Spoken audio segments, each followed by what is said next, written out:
D'abord, nous rendons grâce à Allah parce que ce point est un bon point quelque part pour nous. Certes, on voulait les 3 points. Malheureusement, on ne les a pas eus. Mais on ne va pas s'alarmer trop sur ce point-là dans la mesure où ça nous permet de garder toujours la douane à distance qui est derrière nous. C'est vrai qu'on ne peut pas être satisfait du contenu de manière globale, mais en tout cas sur ce que nous avons travaillé durant les 10 jours, j'ai eu que 10 séances, durant les 10 séances que j'ai faites, donc je peux être, en tout cas je peux voir le bout en tout cas quelque part de ce que nous recherchons. Et si vous avez remarqué, c'est-à-dire l'équipe au moins cherche à jouer en attaque placée en essayant de sortir le ballon. Bon, malheureusement, il y a eu beaucoup d'imperfections dans la mesure où, au niveau de la sentinelle, il y a un problème sérieux. Donc, il va falloir corriger à l'avenir et nous y attelons. Là où on est trop insatisfait, et c'est normal encore parce qu'on n'a pas encore trop le temps, c'est la liaison milieu-attaque. Nos attaquants n'ont jamais été beaucoup face au but adverse et c'est un chantier. Généralement, ce qui donne le rythme au niveau des compétitions, c'est l'enchaînement des matchs de compétition. Le match de préparation, quel que soit votre sparring partenaire, ce match-là ne peut pas, en tout cas au niveau de la charge émotionnelle, ne peut pas remplacer un match de compétition.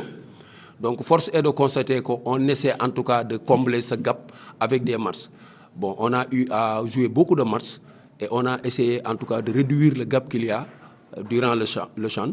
Mais j'ose espérer que d'ici 3 ou 4 matchs, en tout cas, nous allons voir que les équipes commencent à prendre du rythme. Non, les hommes, nous les avons.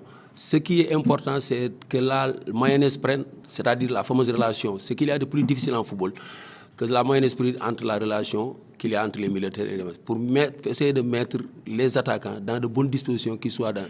Si vous n'avez pas ça, il ne vous reste qu'une chose, avoir des milliards et acheter le meilleur attaquant au monde. Ce que nous n'avons pas en tout cas, mais j'ose espérer qu'en tout cas, avec le travail, vous allez voir une autre équipe offensivement. En tout cas, à notre niveau, s'il y a des retards de salaire, peut-être si on avait un gazon naturel, je dirais que c'est le jardinier qui n'est pas encore payé ou le chauffeur. Mais en tout cas, au niveau des joueurs et de l'encadrement technique, tout est OK. Ce qui vous donne l'équilibre en football, c'est le ballon. Vous l'avez, vous êtes équilibré. Vous ne l'avez pas, vous n'êtes pas équilibré. Manga ne peut pas sortir sans le ballon. C'est le ballon qui dicte sa sortie. L'un des meilleurs centres dans ce match a été délivré par Manga en une touche de balle. Vous voyez, donc, quand la situation s'y prête, il va monter. Il n'y a pas de consigne pour lui dire que non, restez derrière. C'est vrai que techniquement, il a des limites par rapport à ce qui se fait de mieux, mais quand même, on a vu un Manga, déjà, c'est un défenseur, il a assuré derrière, et il a à chaque fois donné un coup de main quand même dans son couloir, offensivement.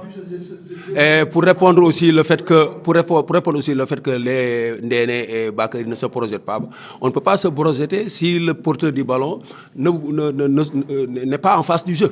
On ne se projette pas pour se projeter. C'est le ballon toujours qui vous dicte ce que vous devez faire. Mais je dis et je répète, c'est le ballon qui vous dicte ce que vous devez faire. Vous ne pouvez pas y aller sans le ballon. Manga, le meilleur en tout cas pour moi, centre, a été, et surtout ça a été difficile parce que ça a été en une touche de balle.